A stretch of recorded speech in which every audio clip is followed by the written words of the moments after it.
All right, so the hip thrust, one of the best ways to grow and develop the glutes. Far too often though, people don't know how to properly set it up if they don't have a hip thruster like on a bench, how to set up the weights, where to put the barbell, and also what cues you need to be thinking of to maximally engage the glutes and not feel it in your hamstring or quads. This video is gonna cover that all. Stick with us. If you have a hip thruster in your gym, great, go ahead and use that. But for most of us in commercial gyms, we're gonna have to get by with a typical barbell and a bench. So if you come over here and look at this setup, I have this bench secured. So if I push on it when I'm doing my hip thrust here, there's no way this bench is gonna tip over or slide. If I didn't have these plates here or this box behind, what we're gonna see what will happen is that one of two things can happen. I can push and the bench would fall over, or because I'm on turf, if I don't have this thing supported, if I start to push, it's just gonna slide back. So that's why we have the setup here. So setup is probably the most important thing. If you don't have the setup right, it doesn't matter if you have all the points of performance down, but you're not gonna be able to actively do the correct hip thrust. So after I get the setup, an important thing to think of next is how tall the bench is. For me, this bench is gonna be a little bit too tall for me. For most people, this bench is gonna be too tall. The way we fight that is that we have to scoot up on the bench. So when you think of your shoulder blades, that's your scapula, you wanna feel the bottom part of that bone. I want the bottom part of that bone right at the top part of the bench. So if you look here, if I'm just sitting, I am way lower. The bottom part of my scapula is actually down here. So once I get this barbell on me, I'm gonna have to shimmy up the bench. And now this is my hip thrust position, not down here. So that's a big key. You have to shimmy yourself up to go here. Now that I'm up, I'm not gonna be expected to go all the way to the ground. If I go all the way to the ground, I'm only getting to the ground through my low back. So my range of motion is probably just gonna be through here.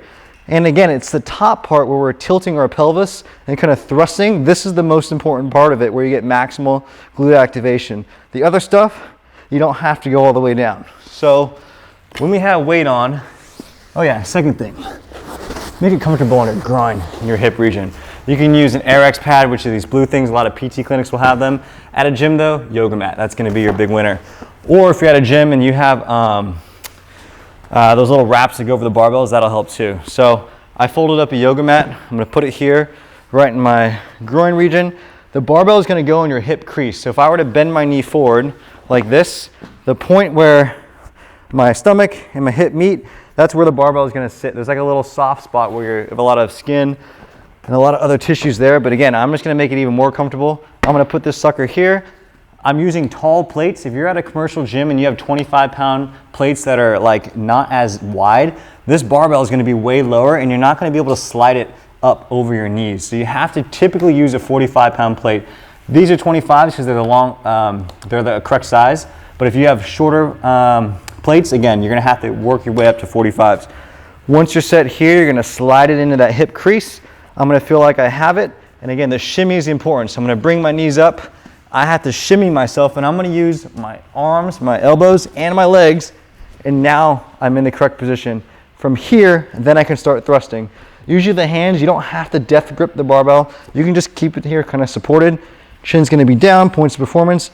Boom, this is my hip thrust. And again, I'm not going all the way to the ground because I already elevated myself up to get here. So my stop point's gonna be about here.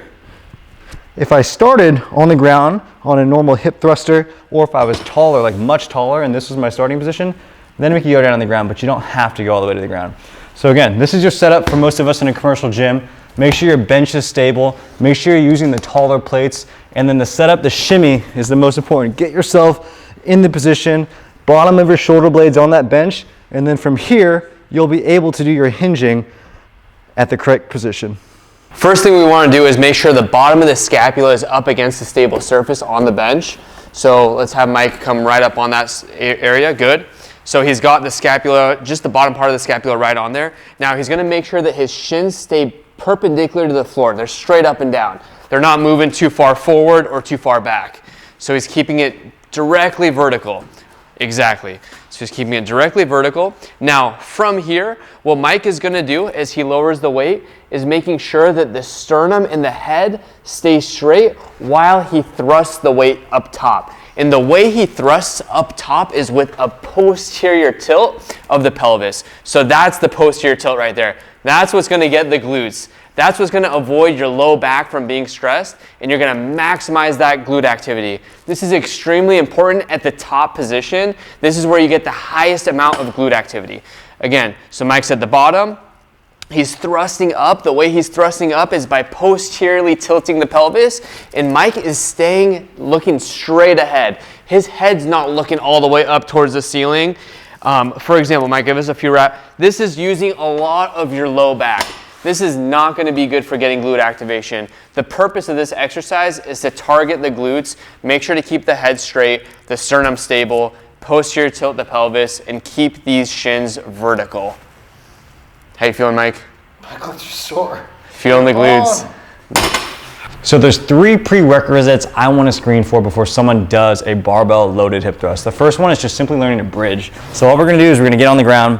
It's very similar. This is a regressed version of a barbell hip thrust because we don't have any external load. This is just body weight, but this is where you can work on that hip extension and pelvic posterior tilt movement without coming from your low back. So again, it's lying on your low back. You should think of first kind of tucking your tail between your knees. If I had a tail, I was like a dog or a cat or any other animal with a tail, I tuck that tail between my knees, and this motion is a posterior pelvic tilt. This is the most important aspect to grasp, and this is what you want to be doing at the top of that barbell hip thrust.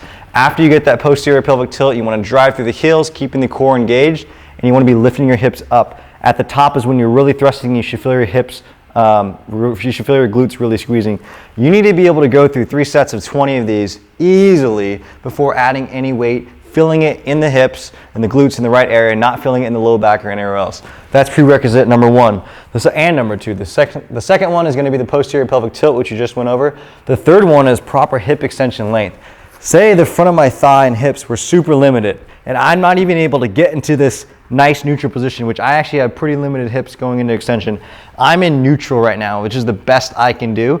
There are going to be some people that are going to be able to get higher. I can't get any higher than this. If I were to get higher, it's going to come from my back, which is not good. So this is about the highest I'm going to be able to go. What we can do to work on that is a half kneeling hip flexor stretch. So you're going to be in this position. I'm going to use this because this turf's not the most comfortable.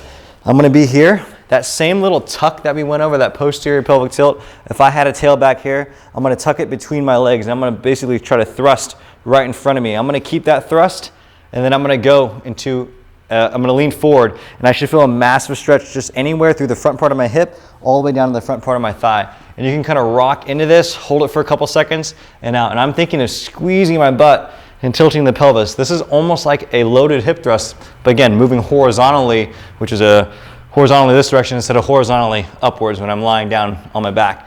So I'm going to go through this a couple times on each leg. Think about maybe 5-10 times. Couple second hold, and you're really trying to drive the glutes and squeeze the glutes, get them ready, get them primed and get ready to go before we do the hip thrust. So again, we're going to do that, and then you're going to get into your hip thrust.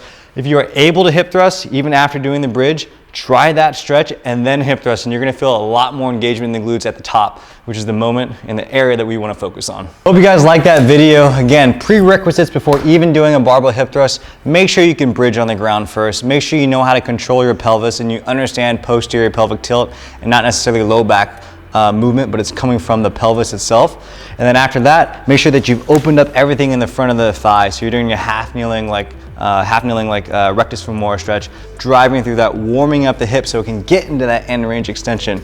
Once we get over here on a bench, make sure, again, the lowest part of the scapula, that little bony area where you feel your shoulder blade, that should be right at the top. We're all different body sizes. We're gonna have to make adjustments if we're not using a traditional hip thruster and we're using a bench.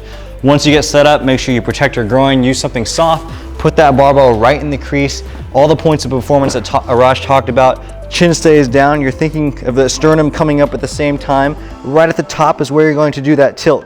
This in and of itself could be the hip thrust, where I'm staying up here and I'm just going through pelvic tilt, posterior pelvic tilt, because that's the most important part. The extra part, we're driving through some hip extension, and then again, at the top is where all the good stuff happens. Hope you guys like this video. Like if you like it, subscribe, leave a comment. If you don't like it, you can push the dislike button, but push it twice. Thanks for watching.